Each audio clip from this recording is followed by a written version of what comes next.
حضرت ایوب علیہ السلام کا امتحان۔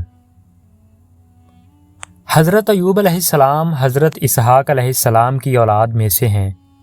اور ان کی والدہ حضرت لوط علیہ السلام کے خاندان سے ہیں۔ اللہ تعالیٰ نے آپ کو ہر طرح کی نعمتوں سے نوازا تھا، حسن صورت بھی اور مال و اولاد کی کثرت بھی، بے شمار مویشی اور کھیت و باغ وغیرہ کے آپ مالک تھے۔ جب اللہ تعالیٰ نے آپ کو آزمائش و امتحان میں ڈالا تو آپ کا مکان گر پڑا اور آپ کے تمام فرزندان اس کے نیچے دب کر مر گئے، اور تمام جانور جس میں سینکڑوں اونٹ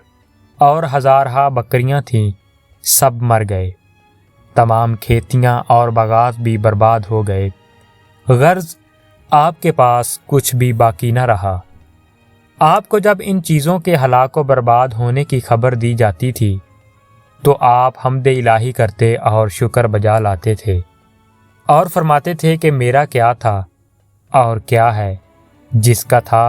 اس نے لے لیا، جب تک اس نے مجھے دے رکھا تھا میرے پاس تھا، جب اس نے چاہا لے لیا، میں ہر حال میں اس کی رضا پر راضی ہوں۔ اس کے بعد آپ بیمار ہو گئے اور آپ کے جسم مبارک پر بڑے بڑے آبلے پڑ گئے۔ اس حال میں سب لوگوں نے آپ کو چھوڑ دیا، بس فقط آپ کی بیوی جن کا نام رحمت بنت افرائیم تھا، جو حضرت یوسف علیہ السلام کی پوتی تھی، آپ کی خدمت کرتی تھیں۔ سال ہا سال تک آپ کا یہی حال رہا، آپ آبلوں اور پھوڑوں کے زخموں سے بڑی تکلیف میں رہے۔ عام طور پر لوگوں میں مشہور ہے کہ معاذاللہ آپ کو کوڑ کی بیماری ہو گئی تھی، چنانچہ بعض غیر معتبر کتابوں میں آپ کے کوڑ کے بارے میں بہت سی غیر معتبر داستانیں بھی تحریر ہیں، مگر یاد رکھو کہ یہ سب باتیں سرتاپا بالکل غلط ہیں، اور ہرگز آپ یا کوئی نبی بھی کبھی کوڑ اور جذام کی بیماری میں مبتلا نہیں ہوا، اس لیے کہ یہ مسئلہ متفق علیہ ہے کہ انبیاء علیہ السلام کا تمام ان بیماریوں سے محفوظ رہنا ضروری ہے جو عوام کے نزدیک باعث نفرت و حقارت ہیں، کیونکہ انبیاء علیہ السلام کا یہ فرض منصبی ہے کہ وہ تبلیغ و ہدایت کرتے رہیں، تو ظاہر ہے کہ جب عوام ان کی بیماریوں سے نفرت کر کے ان سے دور بھاگیں گے تو بھلا تبلیغ کا فریضہ کیوں کر ادا ہو سکے گا۔ الغرض حضرت ایوب علیہ السلام ہرگز کبھی کوڑ اور جذام کی بیماری میں مبتلا نہیں ہوئے، بلکہ آپ کے بدن میں کچھ آبلے اور پھوڑے پھنسیاں نکل آئی تھیں، جن سے آپ برسوں تکلیف اور مشقت جھیلتے رہے اور برابر صابر و شاکر رہے۔ پھر آپ نے بحکم الہی اپنے رب سے یوں دعا مانگی، جس کا ترجمہ کچھ یوں ہے: مجھے تکلیف پہنچی اور تو سب مہر والوں سے بڑھ کر مہر والا ہے۔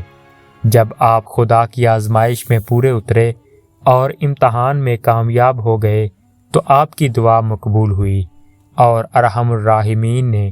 حکم فرمایا کہ اے ایوب علیہ السلام اپنا پاؤں زمین پر مارو۔ آپ نے زمین پر پاؤں مارا تو فوراً ایک چشمہ پھوٹ پڑا۔ حکم الہی ہوا کہ اس پانی سے غسل کرو، چنانچہ آپ نے غسل کیا تو آپ کے بدن کی تمام بیماریاں دور ہو گئیں۔ پھر آپ 40 قدم دور چلے تو دوبارہ زمین پر قدم مارنے کا حکم ہوا، اور آپ کے قدم مارتے ہی پھر ایک دوسرا چشمہ نمودار ہو گیا، جس کا پانی بے حد ٹھنڈا، بہت شیریں اور نہایت لذیذ تھا۔ آپ نے وہ پانی پیا تو آپ کے باطن میں نور ہی نور پیدا ہو گیا، اور آپ کو اعلیٰ درجے کی صحت و نورانیت حاصل ہو گئی، اور اللہ تعالیٰ نے آپ کی تمام اولاد کو دوبارہ زندہ فرما دیا، اور آپ کی بیوی کو دوبارہ جوانی بخشی اور ان کے کثیر اولاد ہوئی۔ پھر آپ کا تمام ہلاک شدہ مال و مویشی اور اسباب و سامان بھی آپ کو مل گیا، بلکہ پہلے جس قدر مال و دولت کا خزانہ تھا اس سے کہیں زیادہ مل گیا۔ اس بیماری کی حالت میں ایک دن آپ نے اپنی بیوی صاحبہ کو پکارا تو وہ بہت دیر کر کے حاضر ہوئیں۔ اس پر غصہ میں آ کر آپ نے ان کو 100 درے مارنے کی قسم کھا لی تھی، تو اللہ تعالیٰ نے فرمایا کہ اے ایوب، آپ ایک سینکوں کی جھاڑو سے ایک مرتبہ اپنی بیوی کو مار دیجیے، اسی طرح آپ کی قسم پوری ہو جائے گی۔ چنانچہ اللہ تعالیٰ نے قرآن مجید میں اس واقعہ کو اس طرح بیان فرمایا ہے، جس کا ترجمہ کچھ یوں ہے کہ ہم نے فرمایا زمین پر اپنا پاؤں مار، یہ ہے ٹھنڈا چشمہ نہانے اور پینے کو، اور ہم نے اسے اس کے گھر والے اور ان کے برابر اور عطا فرما دیے اپنی رحمت کرنے اور عقل مندوں کی نصیحت کو، اور فرمایا کہ اپنے ہاتھ میں ایک جھاڑو لے کر اس سے مار دے اور قسم نہ توڑ، بے شک ہم نے اسے صابر پایا کیا اچھا بندہ، بے شک وہ بہت رجوع لانے والا ہے۔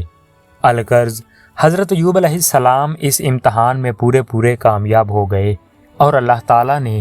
ان کو اپنی نوازشوں اور عنایتوں سے ہر طرح سرفراز فرما دیا،